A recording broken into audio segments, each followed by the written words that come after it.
আসসালামু আলাইকুম রহমতুল্লাহি ওয়া বারাকাতুহু। সম্মানিত দর্শক, আওয়ামী লীগ সভানেত্রী শেখ হাসিনা ডিসেম্বর মাসে বাংলাদেশে আসবেন, ফিরে আসবেন। কেন আসবেন, কিভাবে আসবেন, এটা নিয়ে আলোচনা সমালোচনার শেষ নেই। যারা তাকে খুব ভয় পান তারা নানা রকম সান্ত্বনার বাণী খুঁজে বেড়াচ্ছেন যে এই কারণে তিনি আসবেন না।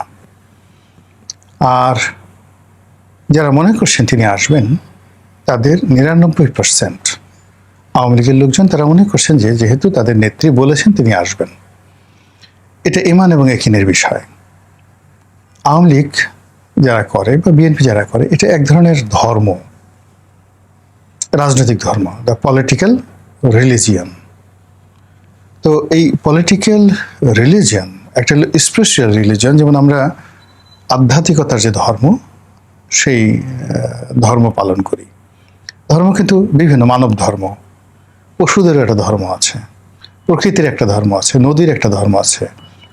তো সেই যে রিলিজিয়ান বা রিলিজিয়াস, সেই রিলিজিয়াসের হাজারো রকম শাখা প্রশাখা রয়েছে।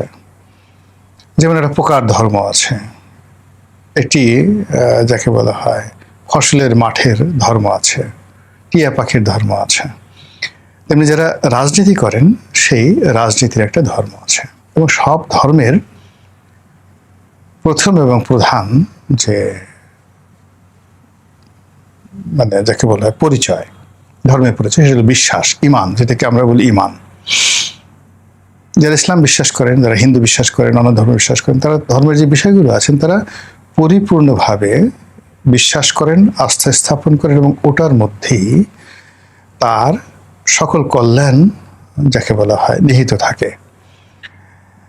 এবং সেই কল্যাণ প্রাপ্তির জন্য সে হাজারো রকম যাকে বলা হয় জুলুম, অত্যাচার, নির্যাতন সে ভোগ করে, কিন্তু ধর্ম ত্যাগ করে না, ইমান ত্যাগ করে না। এখন যেটাকে আমরা স্পিরিচুয়াল ধর্ম বলি, সেখানে যে প্রাপ্তিটা, সেই প্রাপ্তিটার 1%, 0.01%ও প্র্যাকটিক্যাল নয়। তো প্র্যাকটিক্যাল নয়, আপনি মারা যাবেন, হুর পাবেন, জান্নাতে যাবেন, এর কোনোটাই আপনি দেখেননি, শোনেননি, শুধু বিশ্বাস করেছেন, বোঝার চেষ্টা করেন যে এর কোনো বস্তুগত 1% নেই। আপনি নবীকে বিশ্বাস করেন, আল্লাহকে বিশ্বাস করেন, ফেরেশতাকে বিশ্বাস করেন, মৃত্যুর পরে আপনার বিচার হবে, হাস্যরসে বিশ্বাস করেন। এই ব্যাপারটা, বিশ্বাসটা এতটা পাকাপোক্ত, আপনাকে যদি বলা হয় কোটি ভাগের 1 ভাগের একটা সাধারণ সিঙ্গেল বৈজ্ঞানিক প্রমাণ দেন, আপনি দিতে পারবেন না।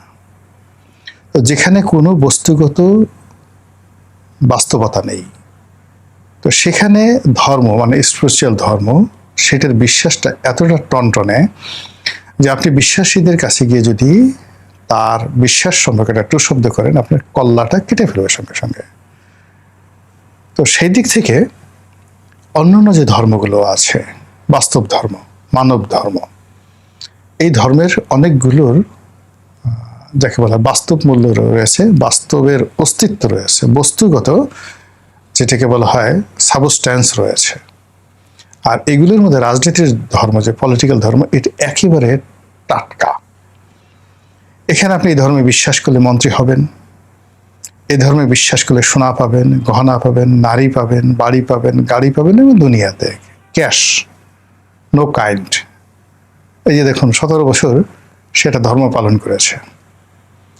ধর্ম পালন করার পরে সে সঙ্গে সঙ্গে এখন হুর বলেন, পরি বলেন, মদ বলেন, নারী বলেন, জুয়া বলেন, যা কিছু বলেন, সব কিছু সে পাচ্ছে। এই কারণে হয় কি যে পলিটিক্যাল রিলিজিয়নের জন্য মানুষ বেশি স্যাক্রিফাইস করে, ইভেন বেটার দেন রিলিজিয়াস, মানে যাকে বলা হয় স্পিরিচুয়াল রিলিজিয়ান। তার চাইতে মানুষ পলিটিক্সের জন্য তার যে বিশ্বাসটা থাকে অনেক অনেক বেশি। এবং সেই বিশ্বাস থেকেই আওয়ামী বিশ্বাসীরা বা আওয়ামী ধর্মের যারা মানুষ রয়েছেন, তারা মনে করেন শেখ হাসিনা যা বলেছেন সত্য বলেছেন, তিনি আসবেন এবং বলেছেন যেহেতু তিনি আসবেন, এরপরে কোনো বাংলা কথা নাই, ইংরেজি কথা নাই, দাড়ি কামা কোনো কিছু নেই। এর বাইরে যারা শেখ হাসিনার কাউন্টার, তাদের একটা ধর্ম আছে। যেমন যদি ইসলাম ধর্ম চিন্তা করেন না, তাহলে তো পৌত্তলিকই থাকে না, পৌত্তলিকতা কোনো ধর্ম থাকে না। আবার আপনি যদি সুন্নি ধর্মকে পালন করেন তাহলে শিয়া থাকে না, শিয়া ধর্ম পালন করলে সুন্নি থাকে না। তদ্রূপ যদি আপনি আওয়ামী লীগ করেন তাহলে বিএনপির ধর্মটা থাকে না। আপনি পরধর্ম সহিষ্ণু হতে পারেন, কিন্তু কোনো অবস্থাতেই পরধর্মের প্রতি পীড়িত আপনার থাকা চলবে না।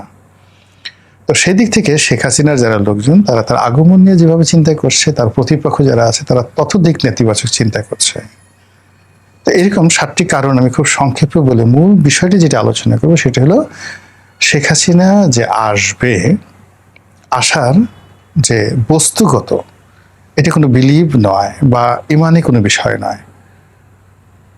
মানে এটা কি আসলে সম্ভব কিনা, বা ইতিহাসে এরকম ঘটনা কয়বার ঘটেছে, এরকম কিছু কাহিনী বাস্তবভাবে বলবো। এই যে ধরুন এখন প্রথমে বলে নিই যে শেখ হাসিনা আসবে না এরকম 7টা কারণ। একেবারে হালকা পাতলা কারণ, সে মরে যেতে পারে, ডিসেম্বরের মধ্যে তার মারাত্মক ব্যায়াম হতে পারে, অসুখ বিসুখ হতে পারে।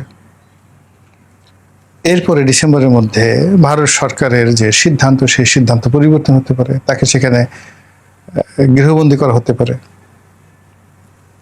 এরপরে বাংলাদেশে যেটা আছে, বাংলাদেশে বর্তমান সরকার যে আছে তাদের সেই রেজিম চেঞ্জ হয়ে যেতে পারে। এখানে অনেকে বলতেছে তৃতীয় পক্ষ আসবে, আমেরিকা এখানে অন্য কাউকে ক্ষমতায় বসাতে পারে। এতে 6টা হয়ে গেল। মিলিটারি শাসন আসবে বলে অনেকে কথাবার্তা বলছে। এরকম ঘটনা যদি ঘটতে থাকে শেখ হাসিনা আসবে না। আচ্ছা, যদি সব কিছু স্বাভাবিক থাকে, অর্থাৎ এখন যেভাবে চলছে এইভাবে চললে, তাহলে ধরুন শেখ হাসিনা ডিসেম্বর মাসে আসার যে ঘোষণা দিয়েছেন এটা আগামী মাসে হতে পারে, মানে আগস্ট মাসে হতে পারে, সেপ্টেম্বরে হতে পারে, এবং সবচেয়ে ডেঞ্জারাস টাইম হলো সেপ্টেম্বর। সেপ্টেম্বর মাসটা আমাদের দেশের সব কিছুর টার্নিং পয়েন্ট। ব্যক্তি, পরিবার, বিয়ে, শাদী, ঘর, আপনি মিলিয়ে দেখেন। যারা এই জিনিসগুলো দেখছেন, আপনি সেপ্টেম্বরের মাসের বাংলা করেন, বাংলা করে আপনার জীবনটা দেখেন, আপনার গ্রামের জীবন দেখেন, শহরের জীবন দেখেন, রাজনীতি দেখেন, সবকিছু দেখবেন যে একটা টার্নিং পয়েন্ট এই সময়টাতে আপনার হয়েছে সেপ্টেম্বর মাসে। তো আমাদের এই সেপ্টেম্বর মাসটা আপনি দেখেন যে আমি 3-4 মাস আগে বলছিলাম যে জুলাই মাসটা খুব খারাপ যাবে। আপনি দেখছেন যে জুলাই মাসে কি শুরু হচ্ছে। এই জুলাই মাসে যে কামড়াকামড়ি শুরু হচ্ছে, এই জুলাই মাসে যে মানুষ একে অপরকে আক্রমণ করছে, একে অপরকে ছোট করছে, যারা জুলাই বিপ্লবী রয়েছে, তারা যে বিপ্লবী না, তারা যে ট্রেটার, তারা যে আওয়ামী লীগের এজেন্ট ছিল, এজেন্ট থেকে বিপ্লবের পক্ষে মানে ভিতরে বসে বসে তারা ছুরি মেরেছে। এখন বিপ্লবীদের আরেকটি পক্ষ একথা প্রকাশ্যে বলছে, এবং এগুলো নিয়ে দেখবেন খুব দ্রুত এই মাসের মধ্যেই অপ্রীতিকর এমন কিছু ঘটবে যেটা আপনি কল্পনাও করতে পারবেন না। তারা বলার চেষ্টা করছে যে জুলাই মাসের ডিজিএফ এর একটা গ্রুপ ছিল যারা ডিজিএফ এর গাড়িতে ঘুরে বেড়িয়েছে, ছাত্রলীগের একটা গ্রুপ ছিল যারা ছাত্রলীগের শেল্টার নিয়ে তারা এই জুলাই আন্দোলনের মধ্যে ঢুকে পড়েছিল, এর মধ্যে শিবিরের একটা গ্রুপ ছিল। এই সব মিলিয়ে এখন সবার মুখোশ উন্মোচিত হয়ে গেছে। কে যে ইমানদার, কে যে বেঈমান, কে যে মুনাফেক, এই বিষয়গুলো আসলে এখন হাতাহাতি করা ছাড়া, একে অপরের মানে পাঞ্জাবি টেনে ছিঁড়ে ফেলে এখন উদম করে দেওয়া ছাড়া কোনো অবস্থাতেই কারো ক্রোধ দমন হচ্ছে না। জুলাই মাস যাওয়ার পর দেখবেন আগস্ট মাস। আগস্ট মাসে অনেকগুলো পেইন। 21শে আগস্টের গ্রেনেড হামলা, 17ই আগস্টে সারা বাংলাদেশে বিএনপির জমানাতে যে বোমা হামলা হয়েছিল আদালতগুলোতে, এবং 15ই আগস্টের সেই মর্মান্তিক হত্যাকাণ্ড। এই 3টি ঘটনা আমাদের সাম্প্রতিক সময়ের 75 থেকে এই পর্যন্ত এটিকে একটি জাতীয় শোকের মাসে পরিণত করেছে। এই 3টি ঘটনা ছাড়া আরো অনেক অঘটন আগস্ট মাসে বাংলাদেশে ঘটে। এই আগস্ট, জুন ফর্ম হয় জুলাই এবং আগস্ট, সেপ্টেম্বরে গিয়ে এই আগস্ট এবং এসের একটা ফলাফল তৈরি হয়ে যায়। আর নভেম্বরে, সেপ্টেম্বর, অক্টোবর, নভেম্বরে গিয়ে আপনি দেখতে পারেন হোয়াট ইজ হ্যাপেনিং, কি হচ্ছে। এটা আপনি 25 সালে দেখেন, 24 সালে দেখেন, ইউনুসের 2024 সালের সেপ্টেম্বর দেখেন, অক্টোবর দেখেন, নভেম্বর দেখেন। তারপরে 24-এর পরে 25-এর সেপ্টেম্বর অক্টোবর নভেম্বর দেখেন, তাহলে বুঝতে পারবেন যে এই বছর সেপ্টেম্বর অক্টোবর নভেম্বরে কি ঘটতে যাচ্ছে। তাহলে এই যে শেখ হাসিনা যদি বাংলাদেশে আসে, আপনি এর সম্ভাবনা ডিসেম্বরে না, সেই ডিসেম্বরকে টার্গেট দিয়ে আপনার যে চিন্তা চেতনা ডিসেম্বর পর্যন্ত রেখে দিয়েছে। কিন্তু যদি শেখ হাসিনা আসে, তার প্রথম টার্গেট হবে সেপ্টেম্বরের মধ্যে ঢোকার, সে যেভাবে হোক না কেন। দ্বিতীয় টার্গেট হবে নভেম্বরের মধ্যে ঢোকা, সে কোনো অবস্থায় ডিসেম্বরে আসবে না। অর্থাৎ সেপ্টেম্বর অক্টোবর নভেম্বরও যাবে না, সেপ্টেম্বর অক্টোবর সে যদি ঢুকতে হয় এই সময়ের মধ্যে ঢুকবে। ডিসেম্বর কিছুই হবে না। এখন এটা কি করে সম্ভব, যেখানে সে আউটস্টেট হয়েছে, তারপরে শেষে তার কোনো লোকজন প্রকাশ্যে নেই। আপনাদেরকে শুধুমাত্র একটা ঘটনা বলি, ইরানের একটা ঘটনা বলি। ইরানে রেজা শাহ পাহলভি, আপনি জানেন যে রেজা শাহ পাহলভি খুব নামকরা একজন রাজনীতিবিদ ছিলেন, রাজা ছিলেন, এবং আমেরিকানরা তাকে ক্ষমতায় বসিয়েছিল। সে আমেরিকাকে ব্যবহার করে পুরো ইরানকে পৃথিবীর যাকে বলা হয় অন্যতম একটি শীর্ষ ধনী রাষ্ট্রে পরিণত করে ফেলেছিলেন। কিন্তু তার কর্মকাণ্ড ইসলাম বিরুদ্ধ। তার ব্যক্তিগত বিলাসিতা, স্বজনপ্রিয়তা এবং কিছু দুর্নীতি এবং অনিয়ম, এগুলো কারণে তার বিরুদ্ধে ক্ষোভ ছিল সারা দেশে। বিশেষ করে ইসলামপন্থী যারা লোকজন রয়েছেন তারা, এবং যারা জাতীয়তাবাদী, মানে তারা চাচ্ছে যে ইরানের তেল সম্পদ ইরানেরই থাকুক। তো এর মধ্যে আয়াতুল্লাহ খামেনি তখনও দৃশ্যপটে আসেননি, কিন্তু অন্যান্য খামেনি যারা ছিলেন, মানে অন্যান্য যারা আয়াতুল্লাহ ছিলেন, ওইটা একটা ধর্মীয় উপাধি। ইরানের বহু সংখ্যক আয়াতুল্লাহ আছে। তো তারা উনার এই কর্মকাণ্ড, মেয়েরা স্কার্ট পরে ঘুরে বেড়াচ্ছে, ওপেন সেক্স করছে, ডিস্কো যাচ্ছে, ক্লাবে যাচ্ছে, তারপরে শেষে সেখানে যারা ধর্মকর্ম করে তাদেরকে এমন বলা হয় যে, সাইদি সাহেবের ওয়াজ, দিল হোসেন সাইদির একটা ওয়াজে আমরা শুনেছি যে তখন লোকজন বলতো, মানে রেজা শাহ পাহলভির লোকজন বলতো বা সাধারণ ইরানি জনগণ বলতো যে আমরা দুই শ্রেণীর মানুষকে খুব ঘৃণা করি, একটা হলো বেশ্যা আর একটা হলো এই যারা মোল্লা আলেম, এই মাথায় টুপি দিয়ে ঘুরে বেড়ায়। তো এরকম একটা পরিস্থিতি সেখানে চলছিল। ঠিক সেই সময়ের মধ্যে জাতীয়তাবাদী গ্রুপ যারা আছে, ইসলামপন্থীরা জনমত তৈরি করছিল, কিন্তু যারা জাতীয়তাবাদী রাজনীতি করতেন, মানে দেশভিত্তিক, দেশের ভিতরে সবকিছু হোক, যেটা নাসের করেছেন, যেটা বঙ্গবন্ধু করেছেন, মূলত বাঙালি জাতীয়তাবাদ, বাঙালিকে কেন্দ্র করে সবকিছু।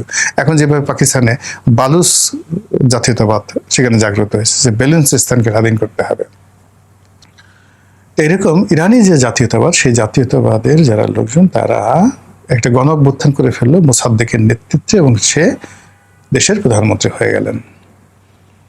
এবং পরিস্থিতি এমন হয়ে গেল যে রেজা শাহ পাহলভি ক্ষমতাচ্যুত হয়ে গেলেন। সামরিক বাহিনী এই এখন তারেক জিয়ার মতো বা ইউনূস সাহেবের মতো সবকিছুই তাদের কথা মতো চলল। এইভাবে সে আমেরিকার আশ্রয়ে থাকলো কয়েকদিন, কিছুদিন, অল্প কিছুদিন, একেবারে শেখ হাসিনা বছর দুইকের মতো বা 1 বছরের মতো, এরকম। আমার একজ্যাক্ট ডেটটা আপনি গুগলে দেখে নেবেন। এরপর করলো কি, আমেরিকা সামরিক বাহিনীর মধ্যে কাউন্টার কু ঘটিয়ে দিল।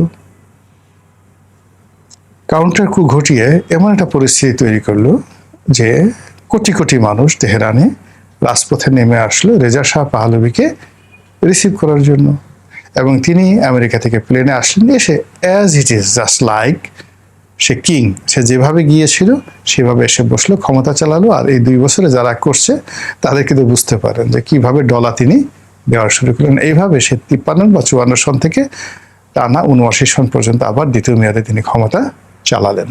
এরপরে আবার যখন ইসলামী রেভলিউশন হলো এবং একটা ক্ষুদ্র বিষয়, তখন তিনি আবার দ্বিতীয়বার ক্ষমতাচ্যুত হলেন, আর ফিরে আসতে পারেননি। তো সেক্ষেত্রে ইরানের মতো একটা ঘটনা, ইরানের মতো একটা দেশে রেজা শাহ পাহলভির মতো একটা ব্যক্তিত্বের ক্ষেত্রে যদি এই ঘটনা ইতিহাস ঘটাতে পারে, তাহলে শেখ হাসিনার ক্ষেত্রে এই ঘটনা কেন ঘটবে না? এখানে আমেরিকা ইরানের জন্য যতটা গুরুত্বপূর্ণ,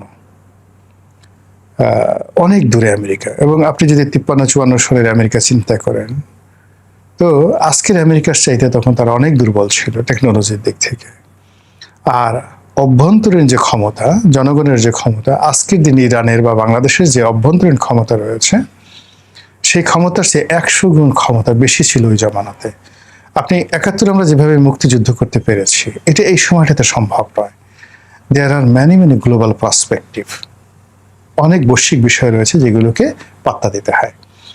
তো এখন সেই দিক থেকে আপনি এই যে বাংলাদেশের যে জনমত, এই বাংলাদেশের জনমত বিএনপির পক্ষে বলেন, আওয়ামী লীগের পক্ষে বলেন, এটা 71 সনে যেটা সম্ভব ছিল, 7ই নভেম্বরে যেটা সম্ভব ছিল, 80 সনে যেটা সম্ভব ছিল, এখন আমাদের জনমত আলটিমেট 90% জনমত, পত্রপত্রিকা, গ্লোবাল প্রচার প্রপাগান্ডা, তেলের দাম, অর্থনৈতিক অবস্থা, এগুলোর উপর নির্ভর করে।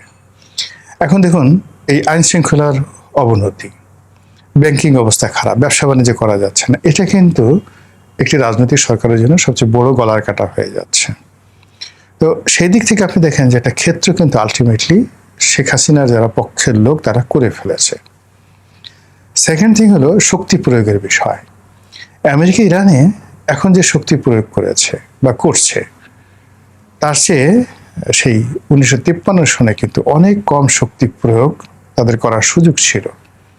তারা শুধু দূর থেকে সিআইএর মাধ্যমে এই কাজগুলো করছে, কিন্তু এখানে সরাসরি বোমা হামলা করা বা অন্য কোনো কিছু করা, ওটা 53 সনে তাদের পক্ষে সম্ভব ছিল না এবং তারা সেটা করেনি। না করেই তারা ক্ষমতায় বসিয়েছে। কিন্তু এখন যদি তারা কাউকে ক্ষমতায় বসাতে চায়, আমেরিকা বসাতে চায়, তাহলে সেটা তাদের জন্য যত সহজ, যেটা 53 সালে সম্ভব ছিল না। একইভাবে ভারত, ইরানের জন্য আমেরিকা যতটা ইফেক্টিভ, তার সাথে 1000 গুণ বেশি ইফেক্টিভ আমাদের জন্য ভারত। এমনকি আমেরিকা আমাদের জন্য যতটা না ইফেক্টিভ, তার চেয়ে 100 গুণ ইফেক্টিভ মায়ানমার এখন আমাদেরকে অনেক কিছু করে দিতে পারে, অনেক ক্ষতি করতে পারে, যেটা আমেরিকা সরাসরি করতে পারবে না। তারা বাণিজ্য অবরোধ দিতে পারে, মানে ওখান থেকে দূর থেকে বোমা মারতে পারে, খুব কিছু। কিন্তু এখানে মায়ানমার যে কাজ করতে পারে, সরাসরি সীমান্ত আঘাত করতে পারে, ভারতের কথা তো বলাই যায় না। এই সকল শক্তিগুলো যদি পোলারাইজ হয়, বরফ জমে, একসাথে শিলাখণ্ড তৈরি করে, তারপরে শিলাবৃষ্টি বর্ষণ করে, বুঝতে পারেন যে রাজনীতির যে রিলিজিয়ান, ধর্ম, এটা কেবলমাত্র বিশ্বাসে থাকবে না, এটা বস্তুগত বা রিয়ালিটিতে, বাস্তবতায় ফিরে আসবে। আপনি দেখুন অমিত শাহের কর্মকাণ্ড দেখুন, অজিত দোভালের কর্মকাণ্ড দেখুন, আমাদের পশ্চিমবঙ্গের মুখ্যমন্ত্রী যেটা হয়েছেন, আমাদের যে সীমান্তের ওপারে পশ্চিমবঙ্গের মুখ্যমন্ত্রী, তার বক্তব্য শুনুন, বিহারের মুখ্যমন্ত্রীর বক্তব্য শুনুন, আসাম, ত্রিপুরার মুখ্যমন্ত্রীর বক্তব্য শুনুন, তারপরে শেখ হাসিনার যে কথা, সেই কথাটা মূল্যায়ন করুন। এরপর আপনি সিদ্ধান্ত নেন যে শেখ হাসিনা আসবে কি আসবে না, আসতে পারে কি পারে না, তাহলেই আমাদের সবার জন্য কল্যাণকর। মহান আল্লাহ আমাদের সবাইকে হেদায়েত দান করুন এবং হেফাজত করুন। আসসালামু আলাইকুম ওয়া রাহমাতুল্লাহি ওয়া বারাকাতুহু।